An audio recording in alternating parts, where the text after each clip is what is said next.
hindi naman ako nagsalita eh. I know people will judge me. We exist. Frank Magalona, nilike ang isang post na tinawag si Abigail Wright na homewrecker at mistress. May patutsada nga ba?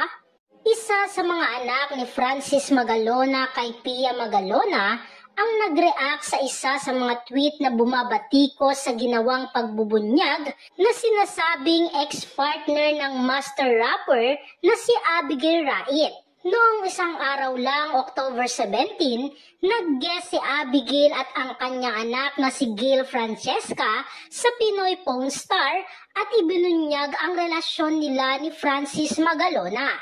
Sinabi rin niya na si Francesca ay anak niya kay Francis bago namatay ang artista. For 15 years, nanahimik ako. I didn't say anything about me and my daughter. Siguro naman ito na lang yung karapatan na pwede kong magawa para sa kanya, sa anak ko. Anya ni Abigail. Hindi naman ako nagsalita. I know people will judge me, but we exist. What we have is real. Mahal niya kami. And that's a fact.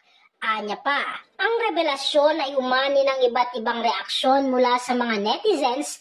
Ang ilan ay nagpahayag ng kanilang suporta para kay Abigail, habang ang iba ay pinuna ang dating flight attendant na ipinagmamalaki ang kanyang relasyon kay Francis M. Sa X or dating Twitter, hindi patok sa mga netizens ang panayam ni Abigail, na tinawag siyang mistress na walang karapatang ibunyag sa publiko ang kanyang relasyon. I find it weird watching the video of Pinoy Pawn Star where a homewrecker revealed his affair with Francis M, saying 15 years akong nanahimik. Of course you will. You're a mistress. Anya ng isang netizen. Tila nagustuhan nga ng panganay na anak ni Francis na si Frank Magalona ang nasabing post. Sa ngayon ay wala pang pahayag na inilalabas ang pamilya Magalona hinggil sa Pinoy Pawn Star episode. Narito naman ang samot-saring komento mula sa mga netizens. Homewrecker ba kamo? Nananahimik ng ilang taon.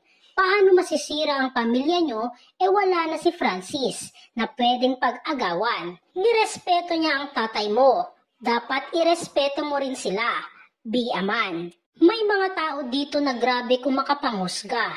May mga pictures silang nagpapatunay na may relasyon silang dalawa ni Francis Magalona. Bakit ba ang babae lagi ang sinisisi?